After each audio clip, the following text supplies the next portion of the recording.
आप? देखिए, अब मुस्लिम महिलाएं मस्जिद तो जा नहीं सकती और मज़ार हम जा नहीं सकते क्योंकि कुरान ने मना किया है मज़ार परस्ती, तो मंदिर क्यों ना आऊं मैं? हिंदू मजहब की किताबों में सबसे ऊंची किताब है वेद। वेद का दर्जा सबसे ऊंचा है और 4 वेद है, ऋग्वेद, यजुर्वेद, सामवेद, अथर्ववेद।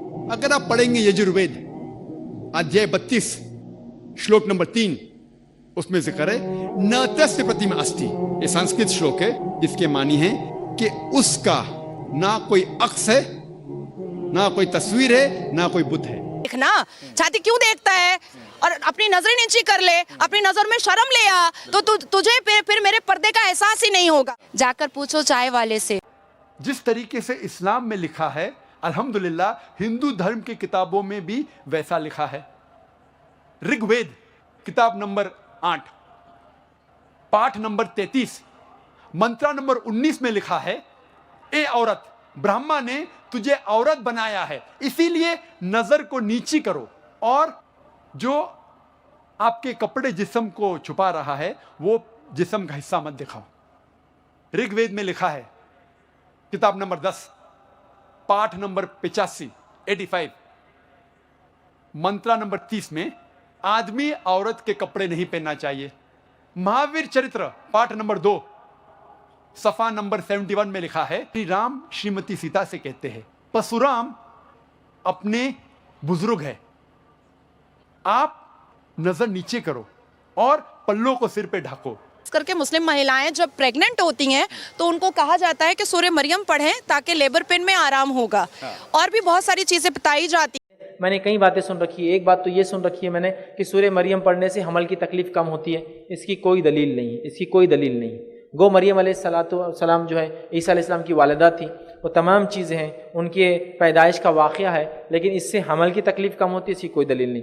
रहा दूसरा, क्या सूरह मरियम पढ़ने से लड़की पैदा होती है? तो सूरह मरियम पढ़ने से लड़की पैदा होती है, इसकी कोई दलील मौजूद नहीं है। वो अल्लाह की ज़ात है, वो जिसको चाहता है लड़के देता है, लड़कियां देता है, लड़के और लड़कियां देता है, और जिसको चाहता है बे औलाद रखता है। तो कोई मखसूस सूरत पढ़ने से औलाद का होना साबित नहीं है। ना ही सूरह मरियम पढ़ने से लड़की का पैदा होना, ना ही सूरह यूसुफ पढ़ने से खूबसूरत लड़के का पैदा होना, ना ही किसी और सूरह से फुला और फुला पैदा होना, ऐसी कोई दलील नहीं। तो लिहाजा इस तरह की चीज़ें हम बिल्कुल ना करें जो कुरान और सुन्नत से साबित नहीं।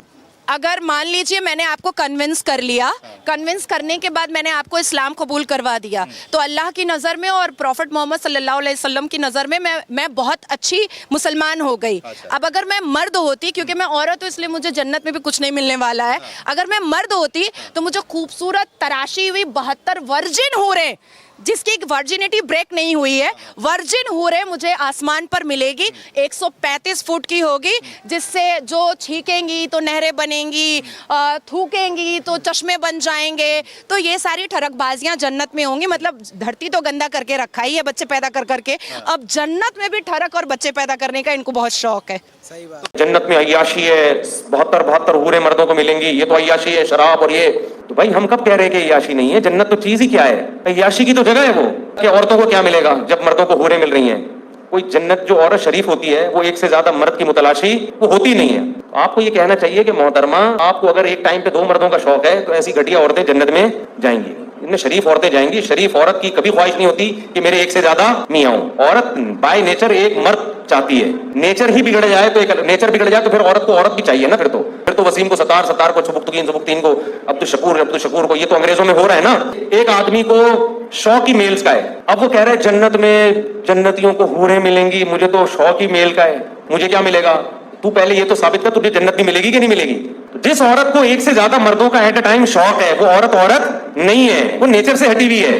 कभी दुनिया में ऐसा देखा किसी फार्म वाले ने एक बकरी रखी हुई और 8 बकरे रखे हुए? वो बकरी तो मर जाएगी थोड़े दिनों में।